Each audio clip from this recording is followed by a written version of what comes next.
Hey, everybody. I'm Dr. Seth, psychologist. How are you doing today? Let's begin this video with a quick mood check. Where are you on the happy spectrum, the unhappy spectrum? Are you feeling just okay today, perhaps?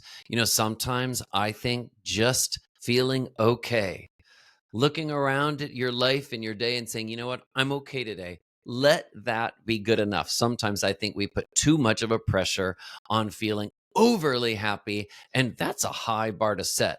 Sometimes we can just set the bar to say, you know what, today, let me feel okay. Let me feel okay. Well, today we are going to be talking about a relationship issue that is something in my career of 20 years as a psychologist, I know that a lot of people have dealt with or could be dealing with today if this is you. And that's feeling suffocated in a relationship. Have you ever felt suffocated in a relationship? Are you maybe feeling suffocated in a relationship today? There are certain signs that one may feel suffocated, and I want to review those today. One sign of feeling suffocated in a relationship is not feeling like you have enough personal space, not feeling like you get enough of a sense of independence in the relationship. So maybe you feel like you don't get to have any of your own hobbies because the person you're in a relationship with always wants to come too. Or maybe if you have an interest, all of a sudden that becomes their interest too. And you don't get to have moments where you feel like you get to just be yourself, an independent person, and still be in a relationship. Sometimes people who feel suffocated in a relationship feel like there is this unspoken rule that they always have to be together with the other person, that everything needs to always be the same. The same. And think about that word same in italics, okay? Everything needs to be the same. The interests need to be the same. The hobbies need to be the same. How they spend the weekends need to be the same. Same in italics. Same in italics is one way that a lot of people can end up feeling suffocated in a relationship. Okay. Another sign that you may feel suffocated in a relationship is if you might feel pressure for constant communication with your partner. You might feel that texts or calls, they must be immediately responded to. And, as soon as you see a text coming in or a call coming in, if you're not able to respond in that moment, you actually feel a flutter of anxiety or worry. It's almost like you look at the time and you think, well, how much time do I have? You have to get back to them that quickly, or else, they're going to think this or they're going to do that. So there is this underlying pressure for communication that if there is too much of a space before you have replied to these constant communications, it might cause problems in the relationship. Another way that a person can feel suffocated with communication is this expectation to call by 9 p.m. or call by this time every single time, that there are so many rules around being connected with communication. And you know what? Some rules are okay, but what matters is, are they okay with you? As adults in a relationship, two people should get to decide together what they will agree to in terms of communication. If it's not working for you, you might end up feeling suffocated.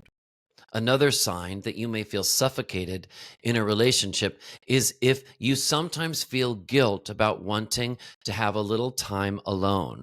So there may be a time when you would like to go somewhere and do something without them, just to have your own space. Or perhaps you would like to go meet a friend or a group of people, and a lot of times they come with you, but maybe this time you'd actually just kind of like to go yourself.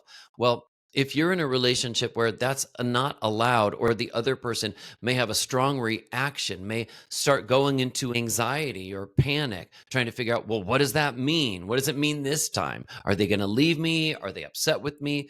No, not everything always has to have so much meaning. But if you are in a relationship where anytime you do want alone time or a little space, if you feel like your partner is going to have some strong reaction, it can make you feel anxious.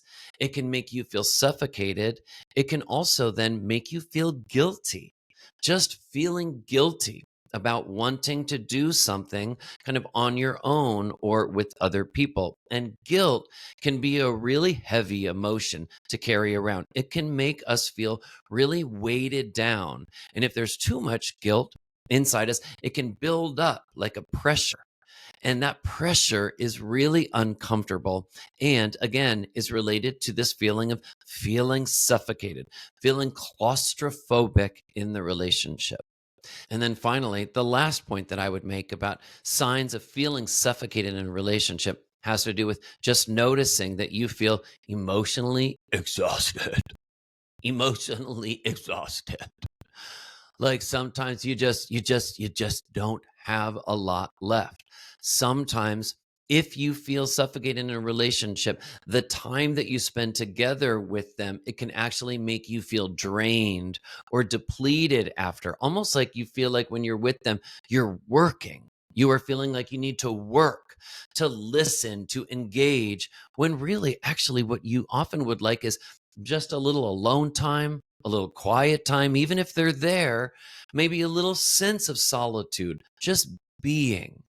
But if you are in a relationship where you have come to feel suffocated, you really often might end up feeling like, no, you just often feel exhausted. You feel drained from having to over connect all the time and also try to constantly cater to what they need from you, to their emotional needs.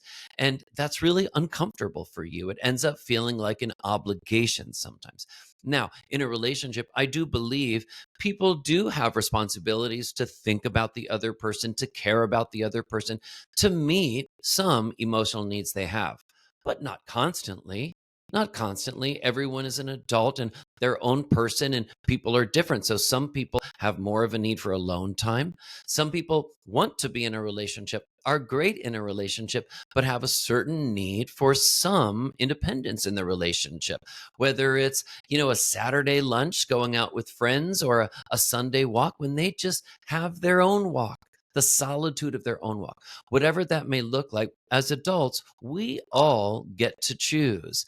And if you end up feeling suffocated in a relationship, it may be a sign that you may have gone along with some things that actually you would like to change going forward. You may sometimes have done some things or spent time together or engaged in certain hobbies or activities with the other person where actually you may have preferred to do them alone or even with others. And so this is an indicator to you that it might be time to talk with your partner about how you feel. That sometimes, not always, but sometimes you might feel a little suffocated. And you know what? You can even ask your partner, have you ever felt like that too? And if they say no, that's okay. You can say to them, that's okay. We are different to some extent. Doesn't have anything to do with the quality of our relationship. It just means that, no two people are carbon copies of each other. And you know what? That's a good thing. That's a good thing because we can all learn and grow from each other's differences. Okay. I hope that this video has maybe gotten you thinking. And if you do feel suffocated in a relationship, it's maybe made you feel a little comforted and reassured to know that you can actually talk about this with a partner, that it is good to express how you feel so you don't have to feel bottled up. All right. Also, check out some of my other videos here on my YouTube channel, Dr. Seth Psychologist. You may find some videos here that provide some relief or a little understanding. Maybe you can pick up some tips for coping. All right. Have a good one, everybody. See you next time.